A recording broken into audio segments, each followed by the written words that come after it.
Good morning प्यारे विद्यार्थियों, online class में आपका स्वागत है। प्यारे विद्यार्थियों, आज हम पढ़ेंगे जल संसाधन के बारे में कि जल संसाधन क्या है। तो सबसे पहले बात करते हैं जल का महत्व। जीवन का आधार ही जल है। मानव, जंतु एवं वनस्पति जगत सभी जल पर ही निर्भर करते हैं, यानी मनुष्य नहीं, जीव जंतु वनस्पति ये संपूर्ण जल पर निर्भर करते हैं। और भारतीय संस्कृति में जल को देव के रूप में माना जाता है, यानी जल देवता। आपने नाम सुना होगा, विभिन्न प्रकार के धारावाहिकों में भी जल को देवतुल्य माना जाता है। इसी तरह से हमारी जो संस्कृति है वो जल को एक देवतुल्य के रूप में मानती है। अब हम बात करते हैं जल चक्र कि जल चक्र क्या है। नदियां, झीलें, तालाब, सागर, भूमिगत जल आदि हमारे जल के स्रोत हैं। इन्हीं जल स्रोतों से जल वाष्पीकृत होकर विभिन्न स्वरूपों में बदल जाता है। यानी कि जो नदियों का जल है, झीलों का है, या तालाब, सागर, या जो भूमिगत जल है, इन सभी जल स्रोतों से जल वाष्पीकृत होकर के विभिन्न रूपों में बदल जाता है। जैसे जल चक्र के माध्यम से ही समुद्रों का जल भाप के रूप में बदलकर संघनन की क्रिया से और बूंदों के रूप में, यानी वर्षा की बूंदों के रूप में जो जल होता है उसे हम क्या कहते हैं, जल चक्र कहते हैं। ये जो पूरी प्रक्रिया है, इस पूरी प्रक्रिया को ही हम जल चक्र के रूप में जानते हैं या इसे जल चक्र कहते हैं। अब आप जैसे जो जल देखते हो, कहीं जो जल है कहीं पर खारा होता है, कहीं पर मीठा भी होता है। तो पृथ्वी पर विद्यमान समस्त जल का लगभग 25% से भी कम जो जल है वो पीने योग्य है। यानी पृथ्वी पर जितने भी जो जल है समस्त पृथ्वी पर, उसका लगभग 25% से भी कम भाग है वो पीने योग्य। इसका मतलब अधिकांश जो समुद्रों का जल है वो बिल्कुल खारा है। अच्छा, इसके साथ साथ जो पीने योग्य जल है उसे हम मीठा जल कहते हैं। क्या कहते हैं? मीठा जल या शुद्ध जल कहते हैं, जो 25% से भी कम है। मीठे जल के जो प्रमुख स्रोत है उनमें आपके जैसे नदियां हैं, झीलें हैं, बांध हैं, तालाब, कुएं, एनीकट, ये जो है जो जल संरक्षण के संसाधन है, इनमें जो जल एकत्रित होता है वो सारा मीठा जल है। कई नदियों का जल भी मीठा है, तो झीलें हैं, तालाब हैं, कुएं हैं, एनीकट है, बांध है, नलकूप है, इनसे निकलने वाला जल मीठा जल को कहलाता है। खारे जल के प्रमुख जो स्रोत है वो है महासागर। जितने भी महासागर है लगभग उनका जल खारा ही है। तो कुछ झीलें भी हैं जिनका जल खारा जल है। इसके साथ अगर बात करें कि भूमि का जल, तो वर्षा का जल जब भूमि के अंदर प्रवेश कर नीचे की कठोर चट्टानें है उनके ऊपर जब एकत्रित हो जाता है तो उसे हम भूमिगत जल कहते हैं। और भूमिगत जल हम कुओं और नलकूपों के माध्यम से उसका दोहन करते हैं। तो इसके साथ साथ कि वर्षा का जल आप देखते हो, जब बारिश होती है या वर्षा होती है तो जो जल है वो धीरे धीरे भूमि के अंदर प्रवेश कर नीचे जो कठोर चट्टानें हैं उन चट्टानों के ऊपर एकत्रित हो जाता है और उसी जल को हम नलकूप या कुओं के माध्यम से उसका दोहन करते हैं, जो बिल्कुल मीठा जल होता है। तो इस तरह से भूमिगत जल है।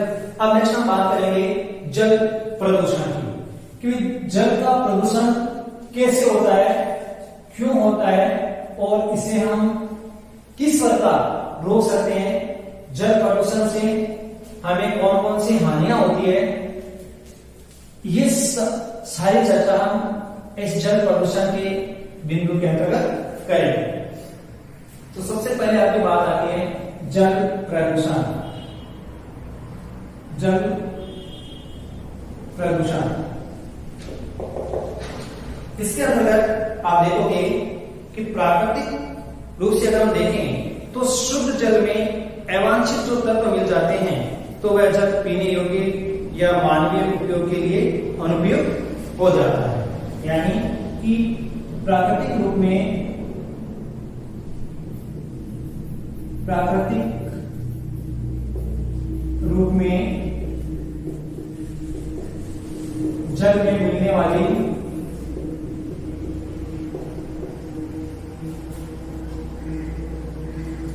वाली अशुद्धियों से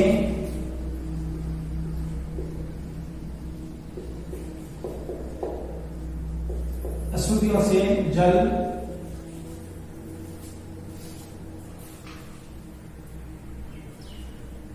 दूषित हो जाता है।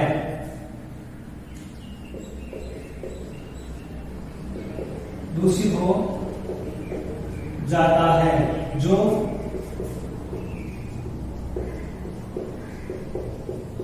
पीने योग्य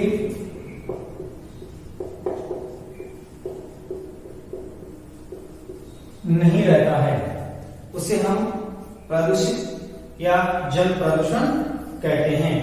जल प्रदूषण के कई कारण हो सकते हैं, जिनमें जल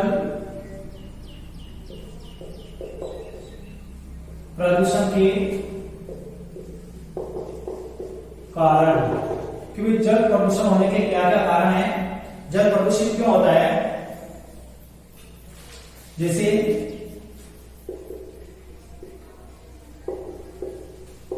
कल कारखानों एवं उद्योगों से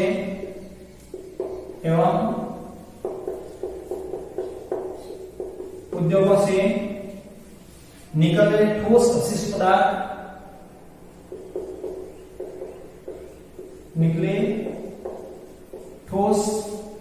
अपशिष्ट पदार्थ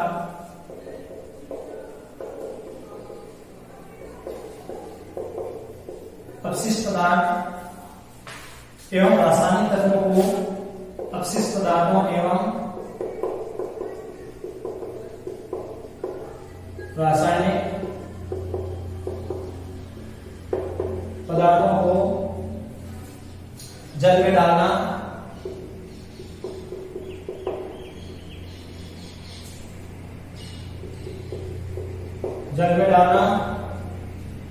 घरेलू अपशिष्ट पदार्थों को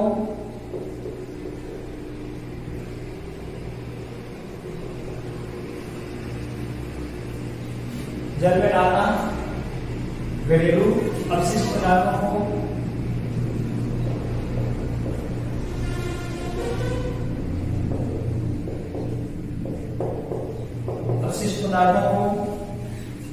जल में डालना,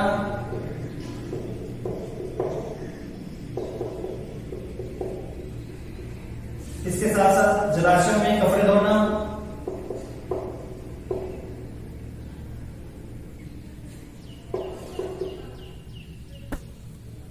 जलाशयों में कपड़े धोना, पशुओं को नहलाना,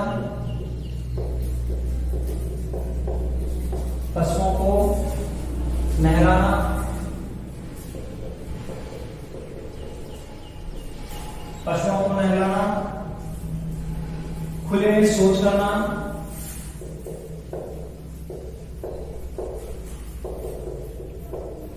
में शौच करना, इत्यादि कारणों से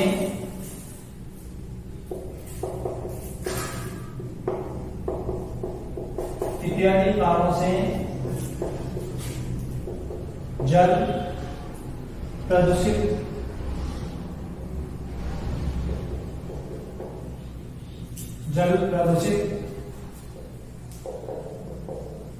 हो जाता है।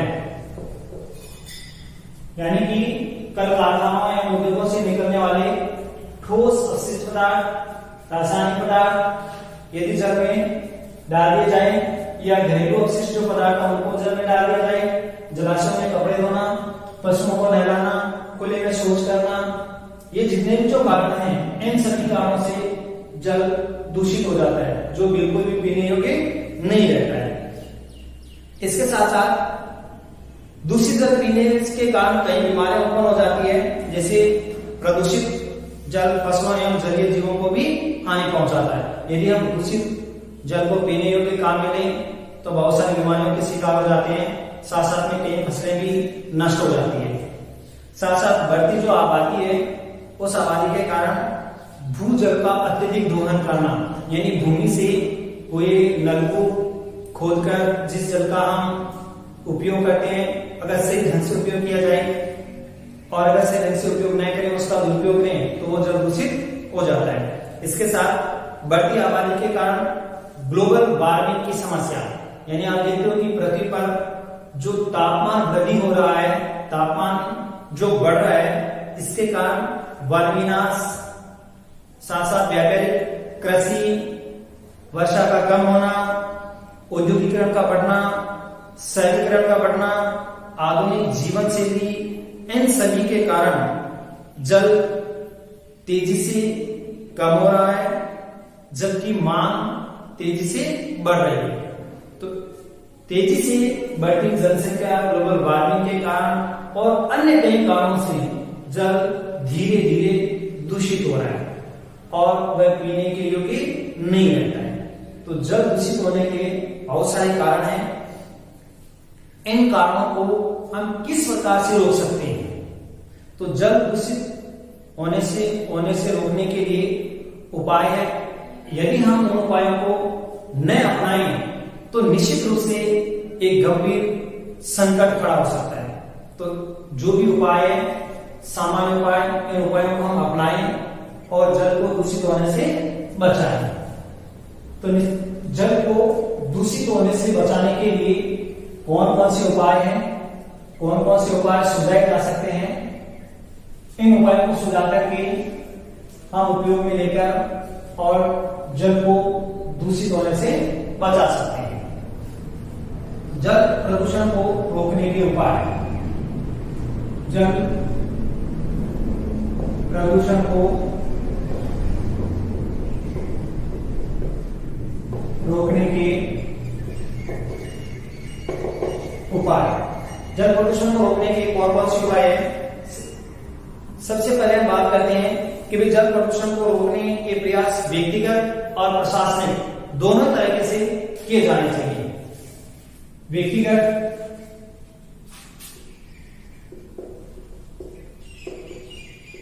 व्यक्तिगत और प्रशासनिक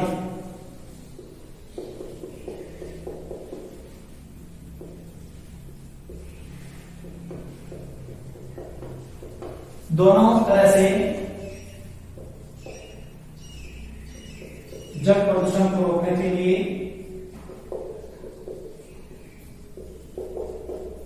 जल प्रदूषण को रोकने के उपाय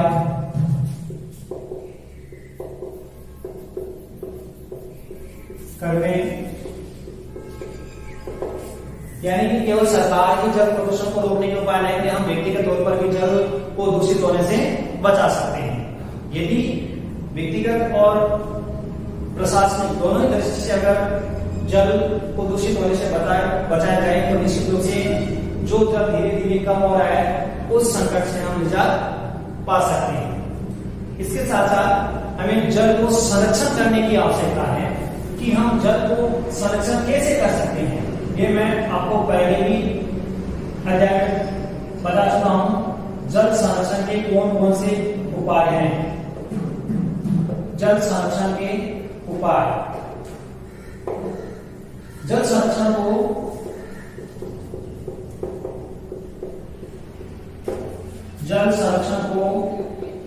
विभिन्न प्रकार के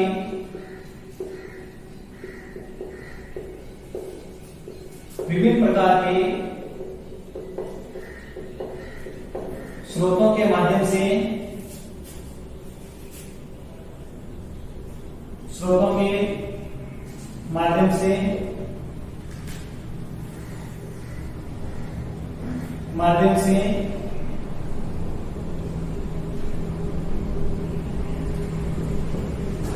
सुरक्षित रखा जा सकता है। तो जल संरक्षण के जो भी स्रोत हैं, जैसे नदियां हैं, तालाब हैं, कुएं हैं, झीलें हैं, एनीकट है, बांध है, इन सभी का हमें उचित संरक्षण, प्रबंधन और व्यवस्था करनी चाहिए ताकि हम इस जल को दूषित होने से बचा सकें। साथ साथ कई ऐसे परंपरागत और आधुनिक स्रोत भी हैं जिनके माध्यम से हम जल का संचयन कर सकते हैं, उसको संरक्षण प्रदान कर सकते हैं। तो यदि समय रहते हुए हम जल संरक्षण के विभिन्न जो प्रकार के स्रोत हैं उन स्रोतों को अगर सुरक्षित रखें तो हमारे आने वाले भविष्य में जल संकट की जो समस्या है उस समस्या से निजात पाया जा सकता है। धन्यवाद।